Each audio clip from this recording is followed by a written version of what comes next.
Salom do'stlar, foydali maslahatlardan yanada bo'lishishga davom etamiz.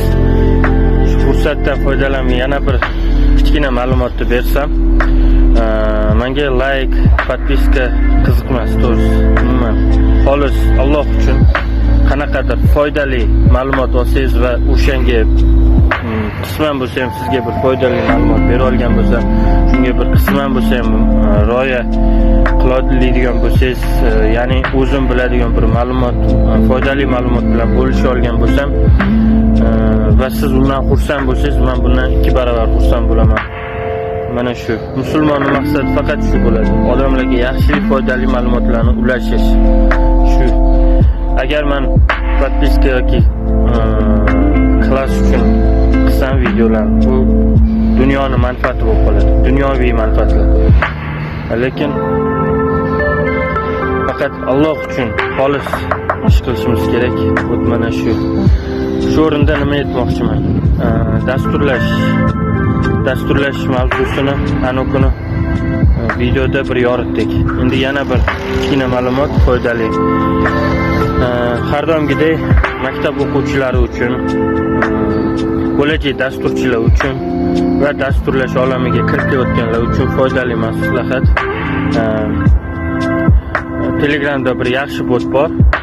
Shu 17 yildan beri dasturchilik bilan shug'ullanadigan, C++ algoritmlar bo'yicha mutaxassis bo'lgan, shu Tatuda ham o'qituvchi bo'lib ishlagan yaxshi bir dasturchi bot ishlab chiqqan ekan. Shuni boti orqali siz o'zingizni dasturchilikda bir sinab ko'rsangiz bo'ladi. Ya'ni dasturchilikni boshlashdan oldingi o'sha kuni matematika to'g'risida gaplashuvdik.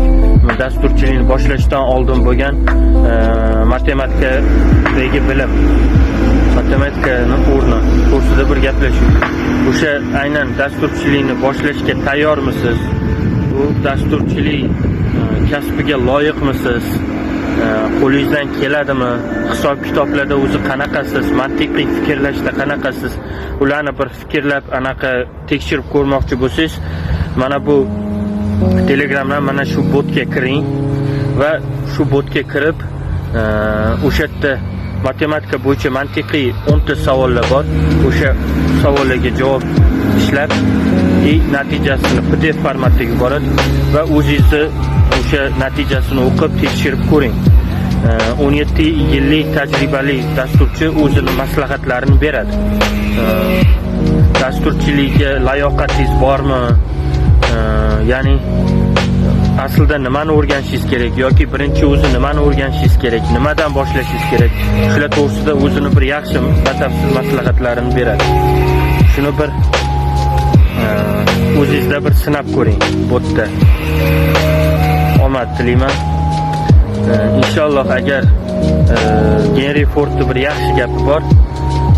Bu ishni qilolmayman desangiz ham, bu ishni qilolmayman desangiz ham, ya'ni bu ishni qilolmayman desangiz ham, bu ishni qilolmayman desangiz ham, har ikkalasida ham siz haq bo'lasiz. Har ikkalasida ham. Ya'ni hammasi o'zingiz qo'lingizda. Hammasi. Qilolmayman desangiz, qilolmasdan qolib ketaverasiz o'sha ish. Qilolsangiz qilib muvaffaqiyatda davom etaverasiz. Mana shu. Shuning uchun o'zingizni bir sinab ko'ring shu botda. O'ylaymanki, yaxshi natijalarga erishib, Xudo xolasa, bu ham bir sizga yaxshi motivatsiya bo'ladi. Assalomu alaykum va rahmatullohi va barakatuh.